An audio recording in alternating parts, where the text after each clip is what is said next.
welcome to Community Corner. I'm your host, Melody Callahan. Joining me in the studio today, I have Miss Ruth King. Some of you probably already know her from seeing her teaching crochet classes all around the county, and we are excited to have her here with us today to talk about some crochet classes that are being offered here at the college. So glad you decided to tune in with us today.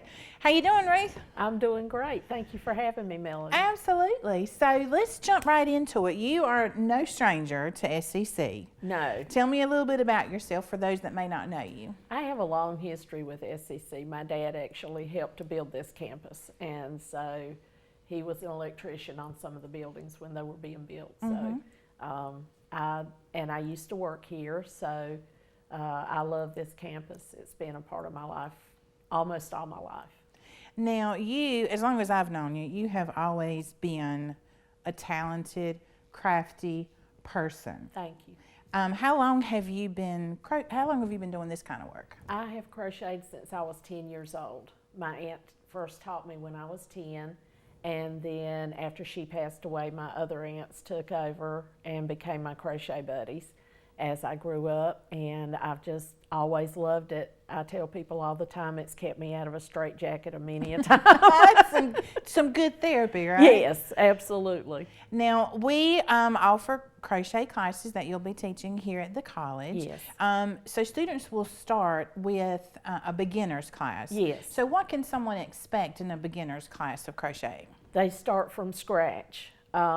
They bring a skein of yarn with them, and I tell them what kind to bring and a needle.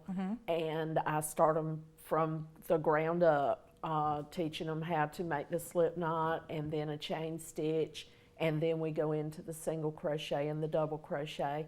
And I have them to start off with a practice piece, practicing those stitches. And when they finish that piece, it actually becomes a dishcloth that they can use. I try to have them make pieces that are utilitarian that they can actually use. And so when they walk away from the class, they'll actually have something. Absolutely. So students they'll be furnishing their own supplies. Yes.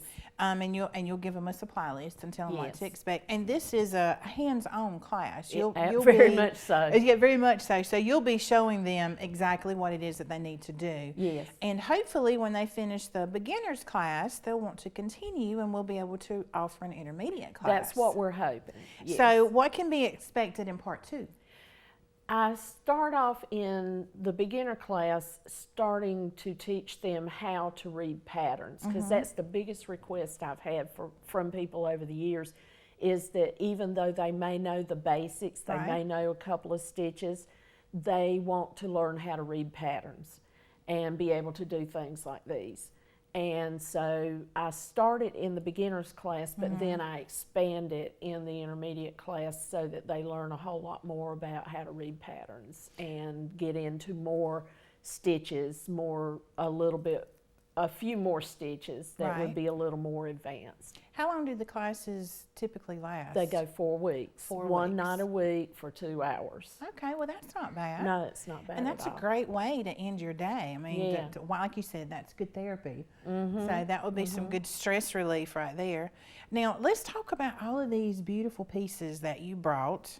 And you did all of this work. I did all of this including the gorgeous sweater that you're wearing. Yes, you did that too. I did that. I can sew on a button, but you better not wash it because it's probably going to fall off. So I would definitely need to start out in the beginner's class. But to be able to do this type of work is pretty spectacular. Thank you. So talk with me there. I see different stitching here, I guess that's what you call Different stitching patterns.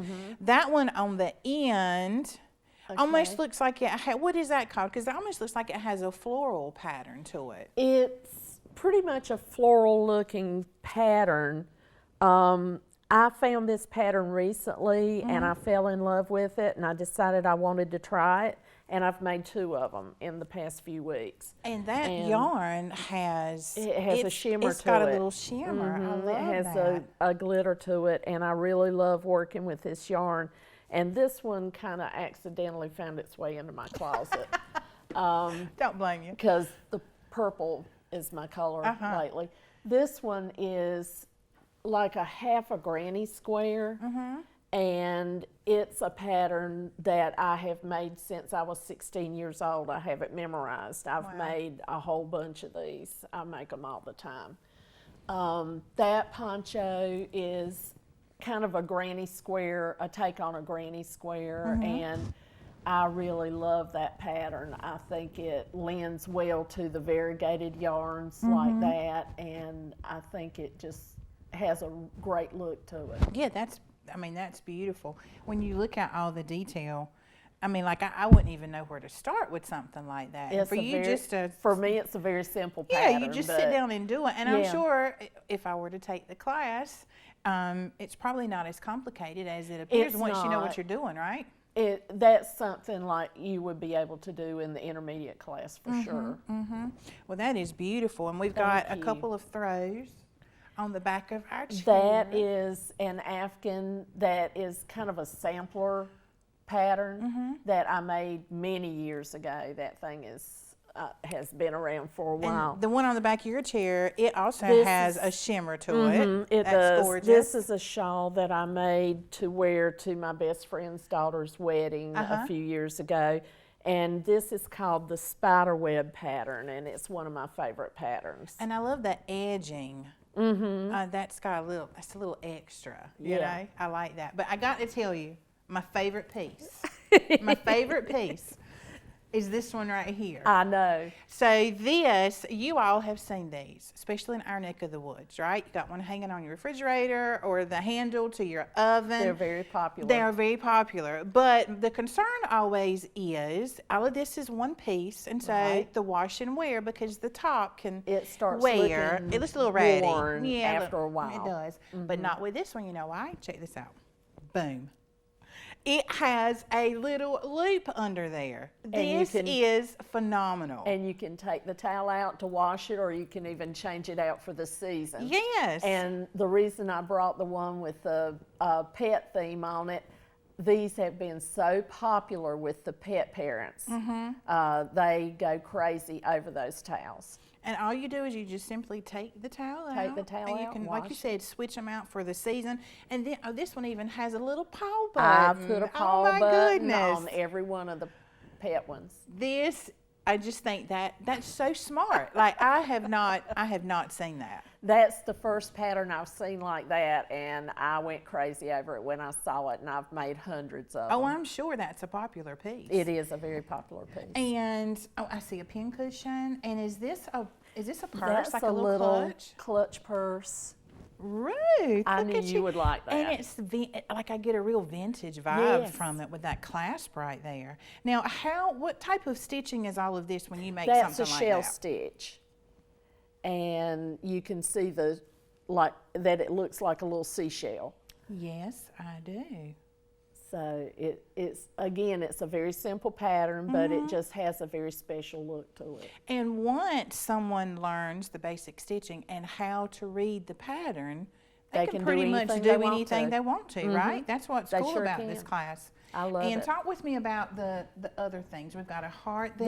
This is a woven heart. I found that pattern this year, and I loved it, and so I decided to make some of those. I've made several of those.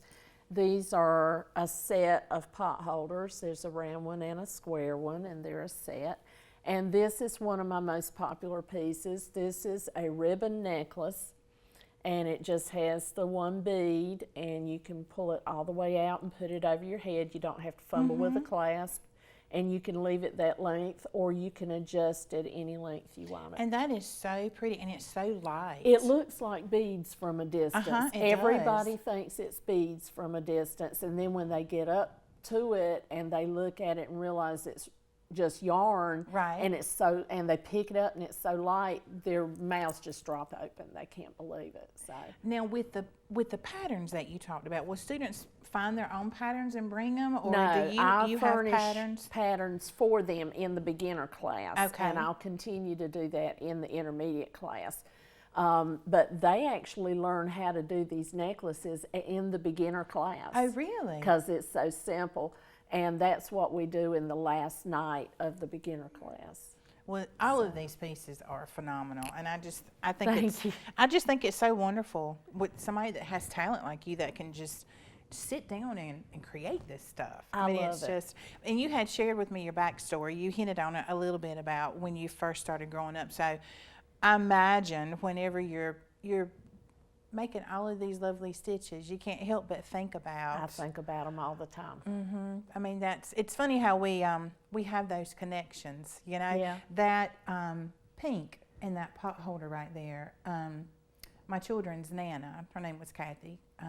She's not with us anymore, but she loved doing this. And when she found out that we were finally having a girl, my daughter Charm, she was over the moon because she was like, oh my gosh, I cannot wait to create. And she immediately started making headbands. But one of my favorite pieces, and it's that same color, and maybe that same kind of yarn, is she made a blanket for Charm. And it's a beautiful, it's like this is what it reminds me of, whatever that stitch is right there. And it was so soft, and of course I saved it. But as soon as I saw that pink on that pot holder, that really just took me back. Yeah. You know, and It's funny how little things can trigger memories. oh and yeah, they mean so much to bring us. happiness and comfort, and I mean, because this was a wonderful talent that was passed on to you. You know. Yeah. So, and I know you enjoy doing it because I do. you've done it all of your life. It's been a huge part of my life. And it's got to be a cool experience to be able to teach other people how to do that. I really want to continue to do that, Melody, because I see it disappearing. It's almost like a lost art. It is, and it's going to be a lost art if we don't keep it going. Right. And that's my goal, is to teach other people and get the next generation going so that we can keep this art going, because it's so beautiful. It is. And once you learn, like you said, once you learn the basic stitches and how to read a pattern, You can do anything you want to. yeah, you can create anything you want to, from a clutch purse to a fancy throw. I mean, a wearable sweater. I mean, that's just crazy to me. Now, what kind of stitching's on your sweater? That one looks a little different what we have over here. It's an open stitch. It's like a little star stitch. This little medallion here looks like a star. And when I saw that pattern, I said, I've got to make it. Now, how long does it take for you to make, like, the sweater? How long did that piece take you? Because that looks like a lot. Well, you have to consider I don't have that much free time. Right. So when I get into a piece, I sit there at night and do it when I probably should be doing other things. But this took me a few weeks. A few weeks? Yeah. But See, I was thinking, like, at least a couple of months. no. Gosh, a few weeks. Now, what's a bigger project? Like these, like the one on the back of my chair. How long does something like that would take? take a couple of months. So the larger, sizable pieces may take, which is the still bigger it is, the more time it takes, of Yeah. course. And something like the necklace, we complete that in the last night of the class in 2 hours with beginner students. Gotcha. So it doesn't take that long. with this beautiful pieces, and this is very cool. And like you said, it's becoming a lost art. So we really hope that folks will come out and attend your class and learn how to carry on this beautiful work, right? I hope so. Well, I really enjoyed you coming in and talking with me and bringing all of these beautiful pieces. This has been a lot of fun. Thank you so much for having me, Melody. And it's always good to see you. It's good to see you too. All right, there you have it. So do you want to learn how to crochet? You need to check out our website. That's www.sccnc.edu. And if you have any questions, give us a call, 910-642-7141. Check out those dates that are upcoming for the crochet class. Miss Ruth is a phenomenal instructor, and I know that you would certainly enjoy the class. And you too could walk away knowing how to create your own very beautiful pieces. As always, thank you so much for tuning in. We really appreciate your support. Make sure you stop by again soon so you can see how we continue to open doors to opportunities here at Southeastern Community College.